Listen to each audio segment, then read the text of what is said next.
but I don't want to reveal who you are. All right? A witch died. Who? A witch down the road. Really?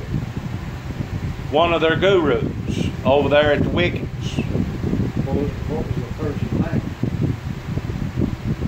I rather close their identity. Was it a woman or a man?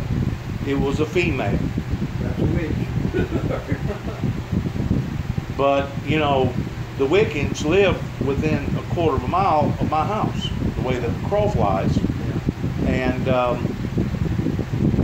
I found out about it late Friday afternoon, and I thought to do the good Samaritan thing, the Christian Samaritan thing, I was going to drive by the castle where the castle people are, and if I seen anybody out there, I was going to give my condolences, like any Christian person would do.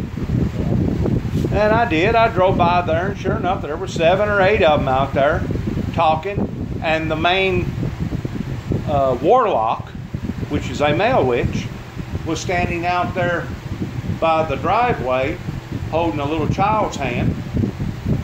And I recognized who he was, and I slowed down and stopped, and I go, "Sir, I'm sorry for your loss."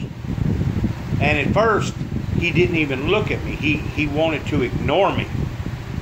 Then all of a sudden, he turned around with red glowing eyes and said, "Okay, you said what the hell you needed to say. Now get the you-know-what out of here." And as soon as he said that, something fell upon me, because the girl that he was married to, that was the guru out there, the guru witch, I actually went to school with her. Know the family very well. Matter of fact, her brother lives right up here in Kenton. Real tall guy. Used to have a calling, supposedly, to preach the gospel. And he got out of the calling somehow or another, and I don't even know if he goes to church now or not, but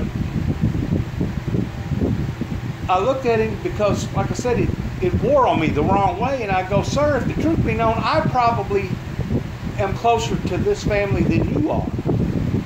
And whenever I said that, he looked at me, he said, "It's because of you the reason why that she's dead. Get the hell out of here." Yeah. And of course, this one guy approached me in an unsettling type way, and he was acting like that he had something in his back pocket, like he was fixing to pull it out and use it on me. So I thought, you know, this is very uncomfortable towards this whole scenario going on. And the thing about it is, I was very sincere towards giving out my condolences. So they didn't think you were. Obviously not, because 3 days later, late Saturday night or Sunday night, it was a couple nights ago, somebody comes to my freaking house at 2:45 in the morning, at night, and all of a sudden I hear this bam, bam, bam. And of course I live in an RV trailer, you know, and the walls ain't but about 1.5 inches thick. And of course, as soon as I heard that, I immediately arose out of the bed thinking, it's the sheriff's department.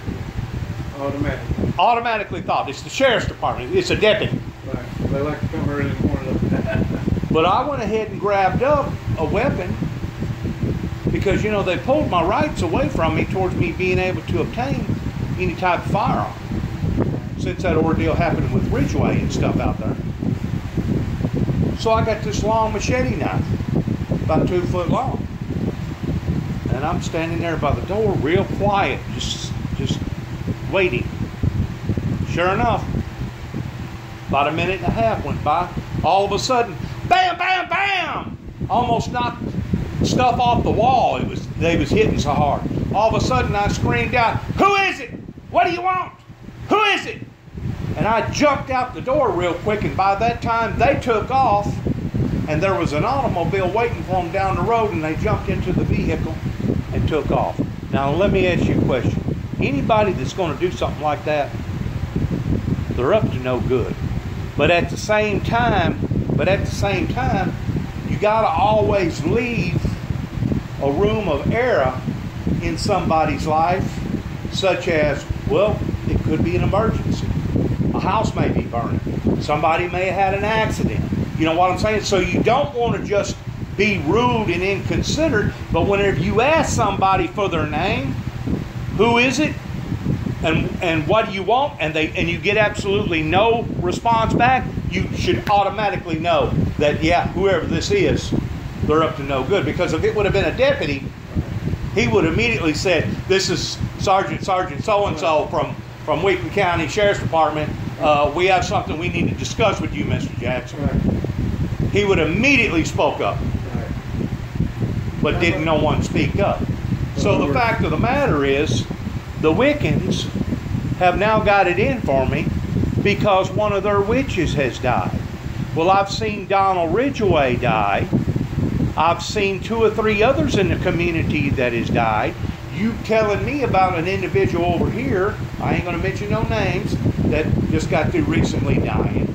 So what I'm seeing is the manifestation of the Bible manifesting itself, because it says that in the last days, it says that he will spew thee out of thy mouth. If you're not hot or if you're not cold, the lukewarm people are the people that's right now in the danger zone towards being taken out either by disease, heart attack, stroke, drive-by shooting, or old age, or whatever.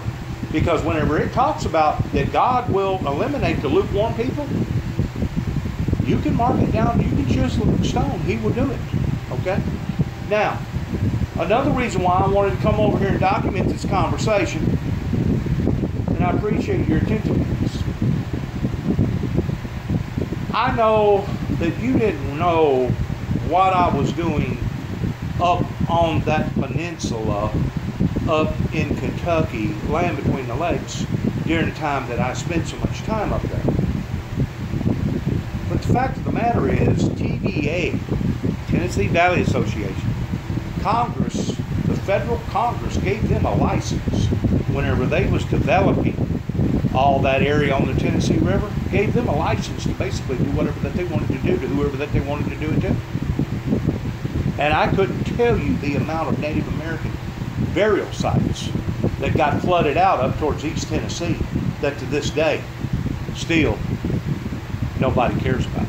Or if they do, they've already died out to the point that there ain't nothing that we can do about them anyway. But the fact of the matter is, they destroyed a lot of people's lives just to put up, I think, 17 or 18 lots on the Tennessee River so we could have electricity so that we could run fans and stay cool in the summer and a little bit warm in the winter. Like you said, progress. Progress. There was a town just outside of Aurora, Kentucky called Birmingham, Kentucky that literally got flooded completely out.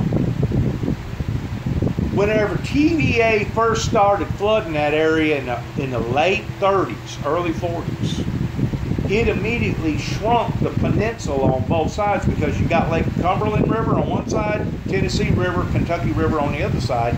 It shrunk that peninsula probably in places 3, 4, 5, maybe even 7, 8, 10 miles, depending upon how deep and how wide the waters become, right? Well, that dampened their spirits because I've done a whole lot of surveying up there, investigating in that area, and during which time there was a lot of moonshiners up there, and the government would lose 7, 8, 10 revenuers a year because of revenuers that would stumble up on a moonshining deal up there, and the next thing you know, they just disappear. Well, they had a good business running moonshine. Interstate 57 wasn't built yet, so they was having to go up the old highway up towards Chicago. But they had a good business selling moonshine up in Chicago and also up in Indianapolis, Indiana. That was part of their livelihood at the time. Well, in 1962, I think it was 62, it was like 6 months right before Kennedy got assassinated. What year did Kennedy get assassinated? Do you remember? Wasn't it 63?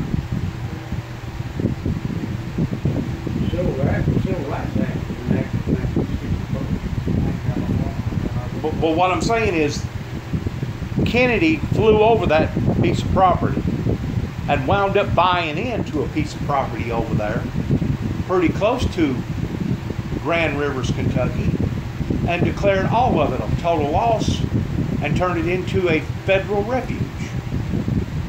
That's whenever they was mandated, ordered for everybody that was left on the peninsula to get off. And of course it took a lot of time before they finally run everybody off. I think in total, it was like in 1977 was the last person that actually got run off from that area. Well, they still have it on the books up there in Lexington, Kentucky, up at their courthouse, up at their state capitol, pertaining to homesteading. I don't know the exact days. I think it's 49 days. If you can prove that you've been on a piece of property for 49 plus days, you can actually go up there and get a contract and file for a piece of property that belongs to you. That's one reason why Land Between the Lakes has such stringent rules that you cannot stay at a campsite no longer than 21 days. And I do mean that they're very strict about it too, because of that old law, that old policy that is still on the books. There ain't no telling how many people that they had to run off. Some of them they had to get violent with after the last person that they literally had to drag out of the house and force off of his own property. But there ain't no telling how many people went up there and aggravated those people's lives towards thinking and knowing that their ancestors had been beaten out of a great deal of property because they wasn't given but like $10, $11 an acre, whenever they should have been given like $111 an acre. You know what I'm saying? So whenever I started merging up into that area, listen to me now, listen to me. Whenever I started merging up into that area, they got real antsy about that. And of course it didn't help whenever my father, James Robert Jackson, realized that I was going back up into that area after me spending a whole lot of time before that in 2007, after me purchasing a sword symbolizing peace on earth there on St. John Street in St. Augustine, Florida, whenever Dad called up the authorities, the Kentucky authorities, and said, my son is on a mission. A cop by suicide mission. Stop him at all costs. Well, whenever you call up the authorities and tell them something like that, they're going to take it serious from somebody. The devil in him. And as soon as I got up around Wrangler's campground, I was pulled over by 5 units and set on the road for 4.5 hours while they investigated me and went through every piece of paper in my truck until they finally let me go so that I could go back up to the sacred site and go back and let God sanctify another sword. In the meantime, after me finding out the original contract, whenever they confiscated all that property for them people, that it was in the contract that if the state of Kentucky ever decided that they was going to open it back up for public domain, that they would have to give the families first choice of going back and buying back the plots that their ancestors originally had. Well, what they was going to do, they was going to wait until 3 or 4 generations died out. That way the resistance movement wouldn't be near as strong. And eventually they was going to do just exactly that. Do you have any idea how much that property up there would go for? Whenever you are looking at a heavenly scene of nothing but glorious woods and water, there's some of those tracts up there, some of those 2, 3, 5 acre tracts that probably sell without a house on it for over $500,000 to $1 million. Well, because I went up there and I created a Native American, listen to me, a Native American sacred site. Now, under the Native American laws, they can't sell it. Oh my God. You talk about pissing some people off. I've got people in Aurora, Kentucky, Mayfield, Kentucky, Benton, Kentucky, anywhere around that body of water, both bodies of water, that literally hate my guts. That's the reason why I was telling you a while ago, it's time for me to kind of go underground a little bit and not stick out so much like a turd in a toilet bowl. I'm putting... you to create the sacred site. Nobody did. God did. Well, no, it's got to be done legally. It's been documented by the park rangers up there in Land Between the Lakes. That's all been documented up there. Of course, how much time? See, those was the people that put the word out. I believe, I can't prove it, but those was the people that put the word out that I had intentions towards going to create electrical disturbance by blowing up the Kentucky Dam. And the Paducah authorities arrested me, interrogated me, took me to Four Rivers Behavior Center there in Mayfield, Kentucky, and just interrogated the heck out of me. And finally, there at the last, the woman, the nurse, she said, "Mr. Jackson, they have made a mistake with you. They need to take you back and let you get back into your life." I go, "Thank you, ma'am." And that was in 2007 or 2008.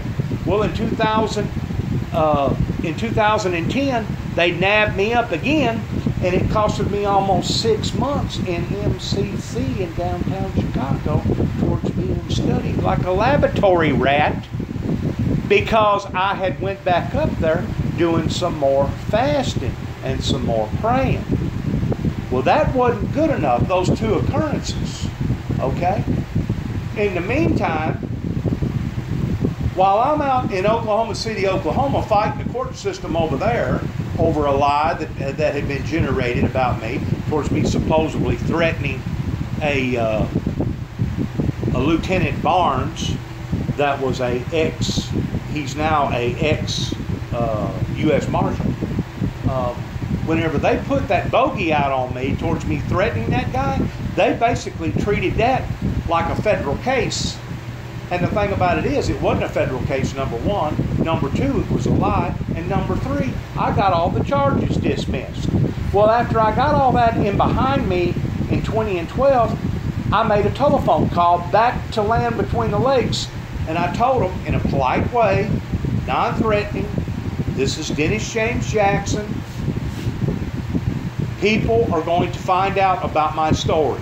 I'm sorry for the confusion." Now keep in mind, these are the people that took me through the mill in 2010 because I had made an alleged threat on one of their recorders that I, Dennis James Jackson, was going to go and take out a darkly complected man with Arabic descent, and I was going to try to kill him because he was Satan in the flesh.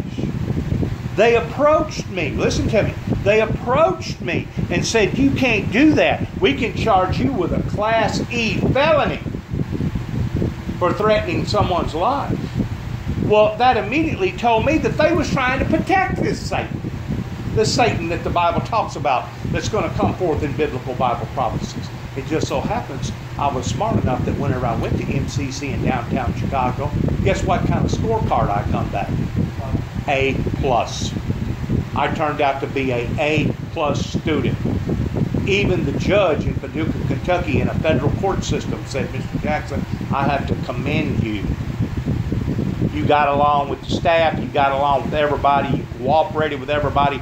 You deserve a pat on the back."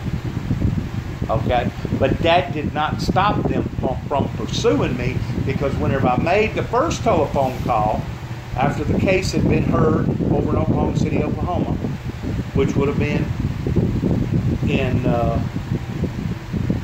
2012, I waited after I rented out a 3-bedroom house, 3-car garage with a pool table, a fenced-in backyard, and made another telephone call to a Gary Hawkins, explaining to him this was about a 90-day span had collapsed, and told him the exact same thing. I said, "Mr. Hawkins, I'm going to let you know right now, sir, that my story is going to be told. I will reveal what happened out there in the Land Between the Lakes area." What happened? Within 5 days, they put out a federal warrant for my arrest because that's a federal forestry out there. They said that I was stalking them, telephone stalking, which carries the charge of 1 to 5 years. Did they ever prove it? 1 to 5. They made me. They forced me No, in. did they prove it? They forced me in admitting that I was stalking them on the telephone. Now, how'd they do that? Because I was in there for 9.5 months. After you're in there for 9.5 months, you'll agree to just about anything to get out too. So you're saying that they held you For 9.5 months in Christian County, up in Hopkinsville, Kentucky, over 2 non-threatening telephone calls, and even my public defender said this is not right. He's already been examined one time by Four Rivers, Kentucky services. Now y'all sent him to Chicago towards being examined, and now you're demanding for him to go to LaGrange, Kentucky, and offered proof. Never offered any proof.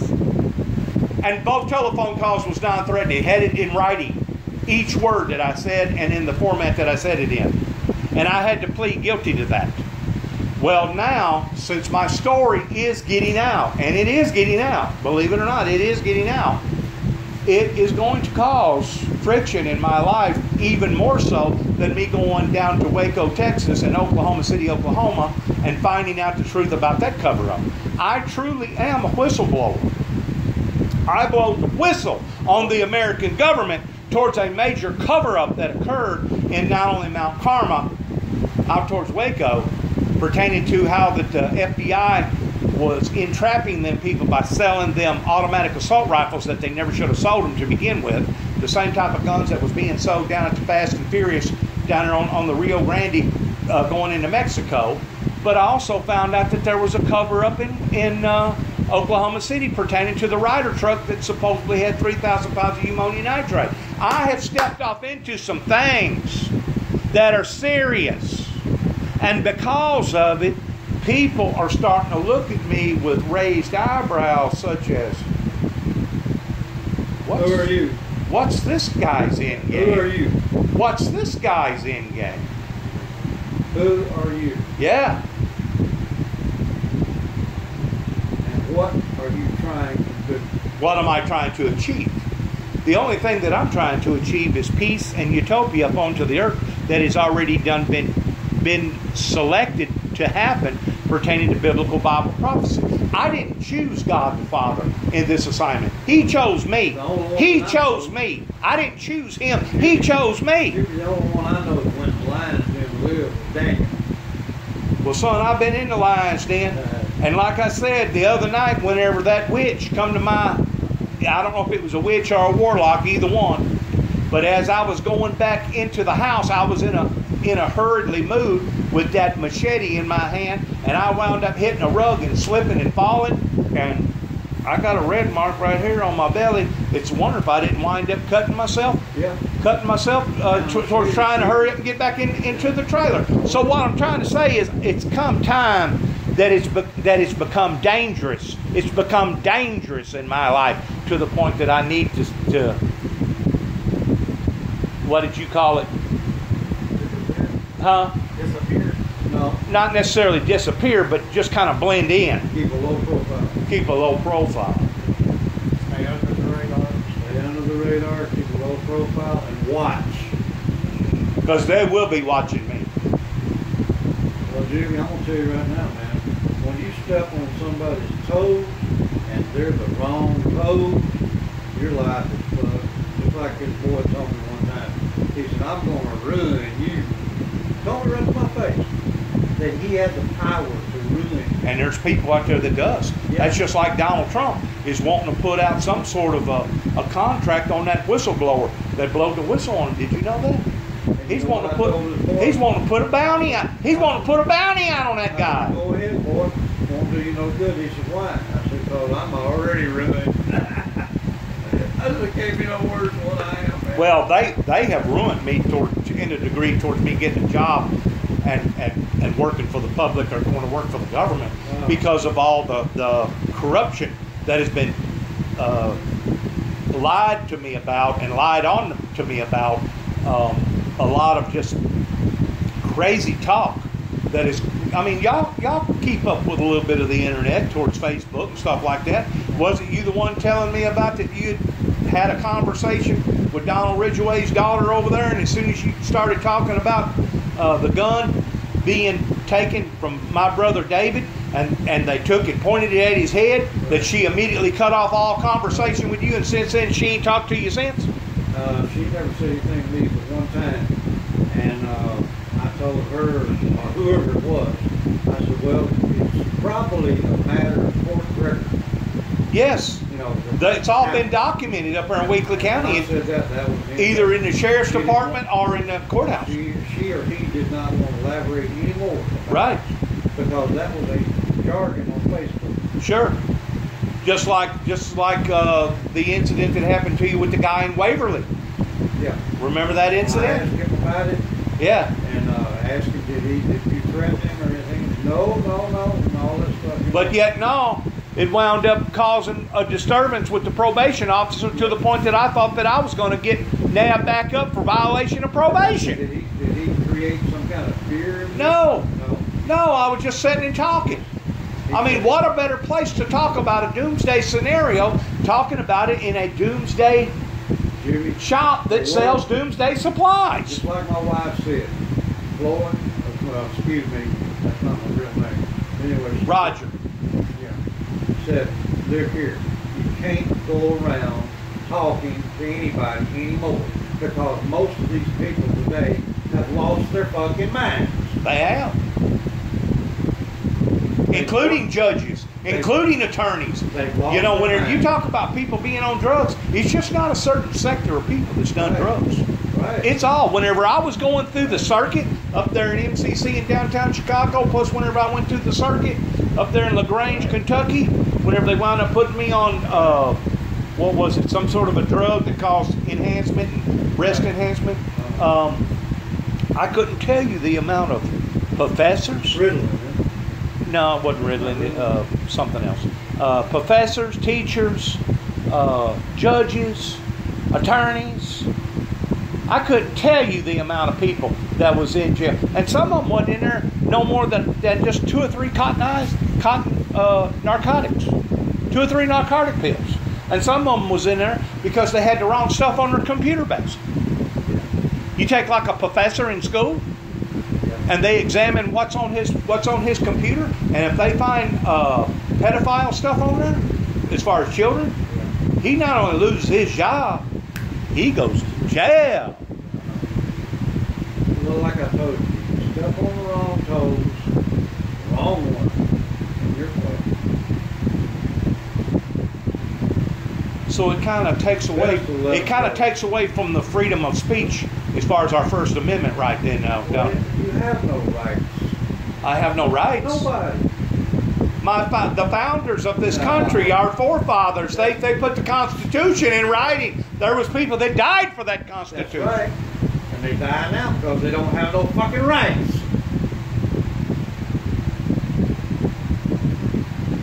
Well, anyways, those people up there in the land between the lakes are upset at me because they think that I've thrown a wedge in their little party towards them going to read by all that and live out there on that little peninsula like a bunch of big dogs.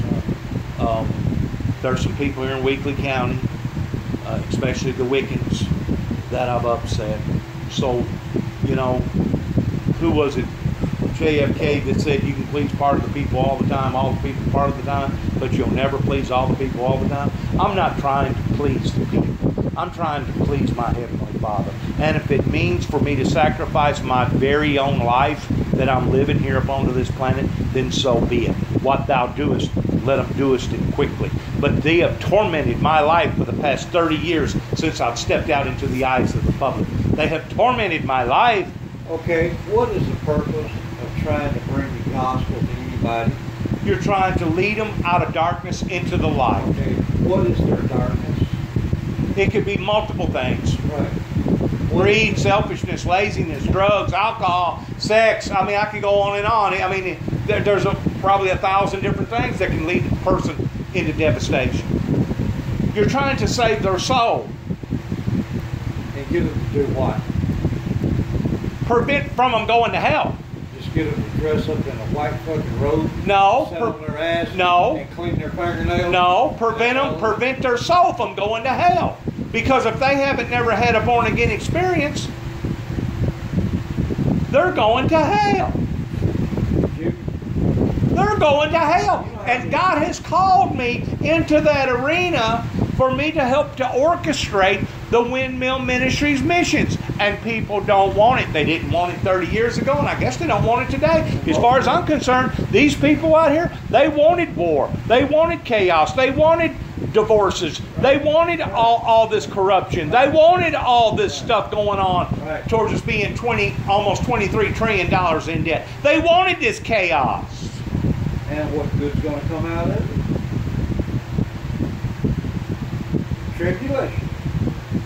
Whenever it peaks to a certain degree, that's whenever God the Father is going to come back with a flamethrower as He's collecting or gathering up the elect, which will be very, very few.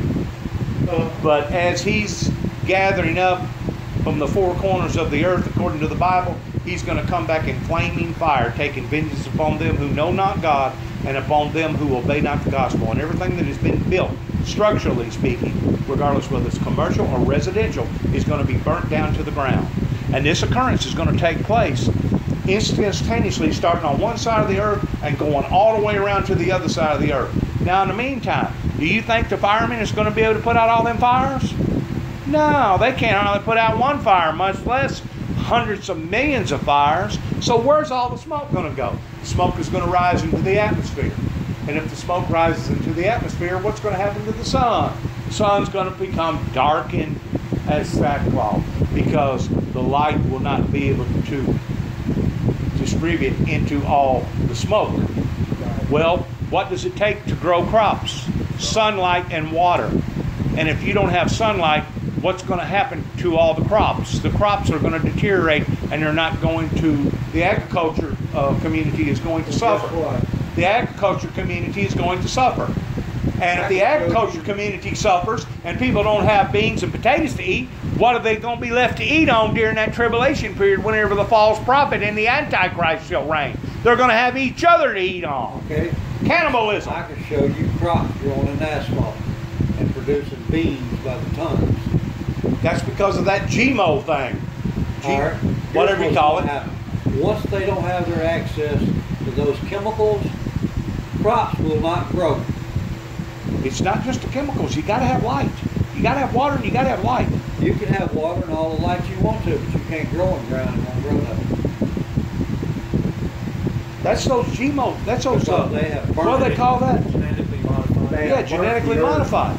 They burnt the earth. Go look at all your cropland around here. Look at the topsoil. There's none. Let me ask you a question. Do you think it's fair for all these farmers around here? Some of them are collecting yield higher than they've ever collected in their entire lives. Some of these farmers, well, because of all the rain this spring. One man's loss is another man's gain. You know, it flooded out the mighty Mississippi, and it stayed flooded. And it stayed flooded for 5 months. The mighty Mississippi did. It flooded out all kinds, thousands of farmers literally lost their shirts. All right. Well, how about the farmers that's made such gain? Some of them are having yields of 300 bushel an acre of corn. 300 bushel an acre. It's unheard of. You think these farmers that's making heyday over here are going to go over to Illinois and Missouri and places in Arkansas and the bottomlands? Do you think they're going to go over there and help them? No, they're not going to. Well, then, all I can say, if you don't work together, a house divided cannot do nothing but fall. And that's exactly where we're at right now. This government is falling because everybody is pulling and taking advantage of it. Everybody's got their hand in the cookie jar, and because of the corruption, this country is not self-sustainable no more. Whenever you're almost $23 trillion in debt, something's got to give. Oh, yeah. Something's got to give. And of course, if you add that on top of all the environmental crisisness that's happening, you know, right now, we're hitting all-time records in this area towards heat. All-time records. Guess what? 3 days ago up in Nebraska or Montana, wherever it was, where it joins Canada up there, they hadn't even had their first frost. So all their vegetation was still green. All of a sudden, they get a 4-foot snow. What do you think happened to all them limbs and stuff that had all those leaves on it that collected all that snow? They're having massive electrical disturbances up there. And see, that's what got me in trouble up there in Kentucky, because I said to them that God had showed me that there was going to be massive electrical disturbances. And you can have massive electrical disturbances by an ice storm, by solar flares, by meteor displacencies. There's thousands of ways you can have too much heat, overload the grid system. You know what I'm saying? And they weren't decisive about it. They just want to look at it. Well, they thought that I was going to create the electrical disturbance by blowing up the Kentucky Dam. That's how crazy that they was up there. All on drugs. One man going to do that shit with no resources. They brought the FBI out there and brought the diver dogs in there and shut down the highway for about 4 hours. I was all over Paducah, Kentucky news. They find any ways and means. I was all over the Paducah, Kentucky news. You should have said, I'm going to have those catfish up there eat the holes out in that dam. And since then, they built another bridge, which costed about $500 million, on down from that dam, and closed the dam down to where it's no longer a major corridor. Bypass. Yep. Sure did. Maybe they're planning on blowing it. Yeah, maybe they're planning on blowing it up. No, if something was to ever happen to that Kentucky Dam, my God, it would flood. Ain't no telling all the people between there and the Mississippi down the Ohio River. It would mutilate Paducah. Paducah, Kentucky would be over with. Well, it may do it, but it ain't gonna be on account of me. Yeah, I know. An earthquake will open it up, and there you go. Do you really think an earthquake could take out a dam? Shit, yeah. Easy. Well, did you know that up there in Pickwick, they're bringing in big boulders half the size of this freaking room and resetting them down there by the basin of the Kentucky Dam up there at Pickwick, because they took the Corps of Engineers down there and dove down and said, no way, if this thing ever has an earthquake, it's going to give way. Right. And of course, if that dam ever gives way in Pickwick, there's going to be a massive flood of water that's going to come down the Tennessee River that will probably have so much force that it could actually take out that dam. Yep. Probably would. So they're bringing in extra boulders and reforming the base down there at Pickwick. I think the project was costing something like $30 million. That, guess who's paying for that? Tennessee taxpayers. Gullible. Huh? Gullible people. Well, TVA. They just jack everybody's electricity up, you know, a half a cent on a kilowatt. They already did. They've done that. They have. Yeah. This year? I'll tell you what they're doing. They're regulating the uses of your power, number one. If they decide Jewbee don't need the 26 kilowatts showing up on the power every day, right, that's what they're going to do, even though Jewbee might use 50. So we're going to say to them 26, well, so-and-so down here don't use the 12, so let's make it up. Well, did you know that they'll charge extra if you don't use a certain amount of kilowatts? I didn't know that. Yeah. Yeah, you pay extra because I lowered my kilowatt usage. Yeah. My kilowatts went up. Yeah, the cost of your kilowatts went up. Yeah, that's wrong. That's very wrong. You know, they're working off of volume there. You know, and if you don't hit a certain protocol pertaining to the volume of kilowatts that you use in a month, well, we're going to charge extra for this guy. Right. That's just as crooked get right there. Well, that one guy down in Florida, he come up with some kind of machine that he could shut the whole electric company out of his house. Well, guess what? Here they come. He violated an ordinance which required him to tie to the electric company. Really? Quarantine his house. Really? Well, they put a smart meter on my house about a month ago. Well, I guarantee you electric bill went up. They put a smart meter on it. It went up.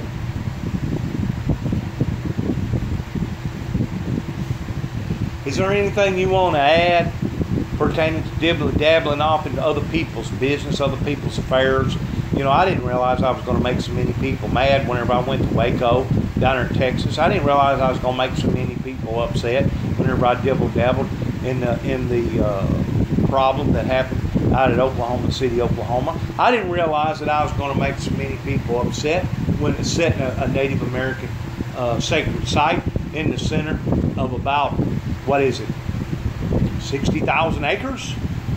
I done told you, if you really want to do something, do it legally where they can't really have too much backlash, is to get you a reporter's license. A legal reporter's license. Become a legalized reporter. Like a newsman. Like a newsman. Yeah. Like an anchorman. An anchorman. Stuff like that. They got licenses where they come out and say, excuse me, and get the door slammed in their face and shit like that. Well, does that mean that everybody needs to go get a license? It's got one of these devices pertaining to people putting stuff on YouTube and on Facebook platforms? See, I heard something the other day where this guy wound up, you may have heard about this, they drove him to a state of suicide. Somebody up there in Paducah. The guy committed suicide. And the brother is going to take it to Congress up in Washington, D.C. and try to do something about it. Lots of luck. Because of all the bullying going on with cyberbullying. Lots of luck. Literally drove this guy off into a state of suicide. Have you heard of cases like that? You have? Yeah, you can terrify somebody to the point where... Terrifying. That's a good word. Terrifying. That's a terrorist. Yeah. Terrorist. If bullying is a terroristic activity. Sure it is. Okay. And that's exactly what they've been doing to me down there for the past 4.5 years since I moved back here. Actually, the terrorists are the ones that do the bullying. And they're usually cops. They bully you a lot. If they can, get away with it. Right. And your judges will bully you, talk to you like you're a dog, and you're no good. Right. And there's no reason for it. Degrade you, dehumanize you. And just because you're a criminal, and you're not a criminal. Demonize you. You're nothing but a criminal. And they tell you all this stuff, Well, that's basically what Trump's doing right now. Trump is trying to demonize the whistleblower and wanting to put out some sort of a bounty on this guy. You know what I'm saying? Want to put out a bounty, and the thing about it is, that's the whole purpose for the people that's in those departments, is to make sure that they can oversee our president. That way we don't have a tyrant up there that's ordering people around like a king. But Trump thinks that he is the government. He don't think that he's working for the government. He actually thinks that he is the government. I think he's sick. People get their feelings hurt. Oh, yeah. Even though they're not in government, they're not in power. Oh, yeah. Regular people get their feelings hurt. Now, some of them retaliate in many different ways. Right. And some of them accept it. Some of them are like sheep led to a slaughter. They just go ahead and let it go. Right. But they still get their feelings hurt. You hurt the wrong person's feelings, and he's in the right place with the right people, and you're fucked. It's an old saying, don't embarrass the Bureau. Well, that's what Ted Gunderson did. Yeah, he embarrassed the Bureau. He embarrassed the Bureau. And did he not just up and disappear? He got terminal cancer. Rapid eating cancer. They give him some super eating cancer cells. He's gone. Well, did you know that they pulled something off the shelf 2 days ago because it causes cancer? What? Some sort of a drug. Oh yeah, I've seen what you're talking about. There's a prescriptive chemical box. Zantac. Zantac. Yeah. I took Zantac. Does Zantac cause cancer? I don't know, but I drank enough poison to kill 100,000 men. I didn't die, so I don't know. What kind of poison did you drink? I drank pure 99.9% belladonna. What Deadly is it? nightshade. That's why they call it deadly nightshade. It kills you. Why didn't you die? Well, that's what the doctors on the system said. I have no and with all our medical training and knowledge, your brother should not be alive. It's impossible.